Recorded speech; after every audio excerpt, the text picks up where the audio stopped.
Welcome to Pigsty. Pigsty, pig tie, pigsty. I slur the words, put them into one term. It's where we cover current events and their financial underpinning.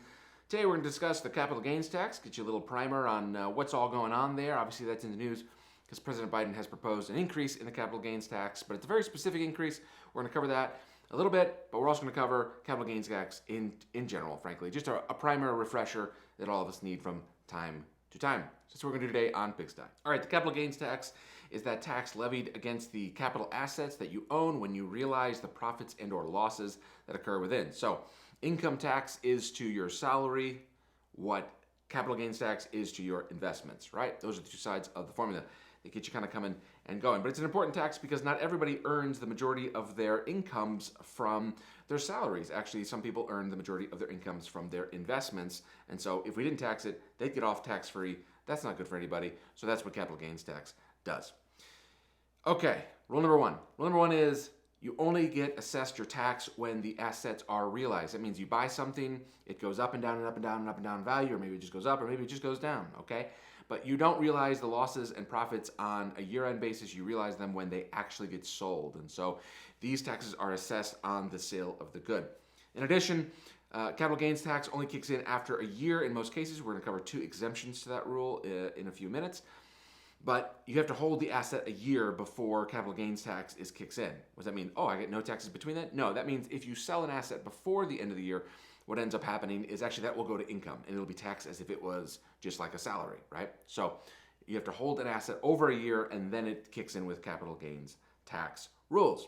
All right, so for a long time I've heard capital gains tax is 15%, and that's true for most people, but actually there are three different rates, and what President Biden is proposing is a fourth rate. The three rates, 0%, 15%, that's the most common one, and 20% as of today. And what rate you pay bases itself on actually your tax bracket. And so you can pay 0% capital gains if you're in a certain low-end tax bracket. Most of us pay 15% capital gains tax because we're in that middle tax bracket. And some people are in the much higher tax bracket, and those will pay 20% on their capital gains. Now, if you think about capital gains, these is 20% of your profit. So let's say you invested $10,000, made 11, your profit is 1,000, and that's what the 20% is assessed to, the $1,000 that you gained, 20%, boom.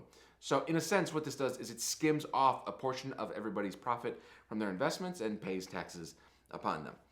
What President Biden is proposing is a 39.8%. I don't know why that number, but that's what he's proposing for all those who are in an income bracket over $1 million. That only fits about 500,000 Americans.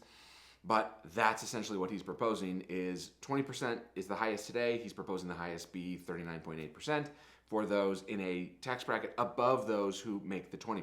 So it basically creates a new tax bracket and doubles the taxes on them. All right. However, we talked about some exemptions. So here's a couple. If you buy an asset within a year and sell it within a year, that's going to be looked at as ordinary income. So it's going to be taxed on your income side, on your salary side, right, rather than on your capital gains side. So be aware of that. But the exemptions there, two of them. One, real estate. So there's a tax exemption for those in real estate if you own a home for greater than 2 years and it's your primary residence. If you're single, up to $250,000 of that profit is not capital gains. If you're married, $500,000 of that profit, there's no capital gains on. That encourages, obviously, home ownership and increasing home prices. Be aware, though, that losses on that exemption can't be taken as a loss. So if you lose money on your home, you can't take it as a capital gains deduction. And that leads us to the next point about capital gains is it's done on net. It's not done on every purchase. And so you buy and sell a share, you buy and sell a mutual fund, those things get summed up on an annual basis for you to be assessed your capital gains. It's not on each individual asset. And that means when you're looking at losses, you get to sum up your losses as two. That leads to a strategy we like to call taking your losses, which is if you're having a particularly good year and there's some stocks that you'd like to exit, it's a good time to exit when you can counteract some of the capital gains expenses that you might have with losses that you go ahead and take. It reduces your tax liability and you can move forward. That's why you kind of maintain cash in your pocket. At the end of the day, you made an investment that was bad. You don't want to make investments that are bad just to reduce your capital tax liability, but it does happen, and so this is a way to take those losses. You can't just take those losses and buy back the same shares, though. There's a 30-day rule, and so you have to wait at least 30 days before you buy back some of the assets that you sold. That way you're not gaming the system just be aware of that. The other exemption happens to be with collectibles. So there's a whole range of items that are considered collectibles, and those are assessed at 28% capital gains regardless. So it doesn't matter your bracket, it's 28% on those collectibles one way or the other. Capital gains is one of those things that you kind of learn to live with, but there are some strategies that you can utilize to minimize those impact. For one, retirement accounts are a big way to avoid capital gains. You get to earn and realize gains all the way through until really you take the money out of your Roth IRAs, 401ks, 403bs, those kind of things. Those plans shield you from capital gains, and you pay income taxes on those when you withdraw. So essentially, for you, it's a way of shielding yourself from taxes along the way. For the government, it's a way of building a nest egg that will pay taxes, some years down the line.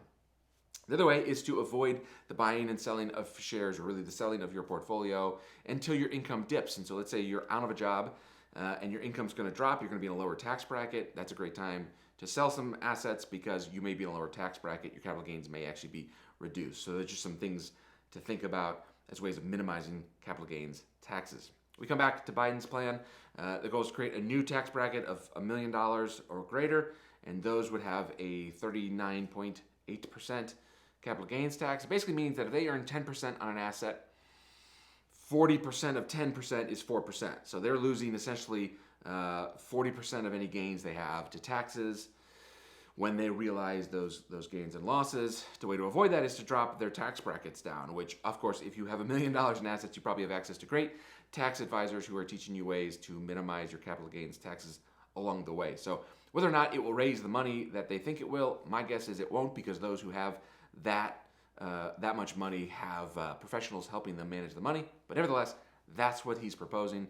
For most of us, that won't affect us one way or the other, but that's the basics. So capital gains covered in this week's Pigsty. Thanks for joining us. We'll talk to you later.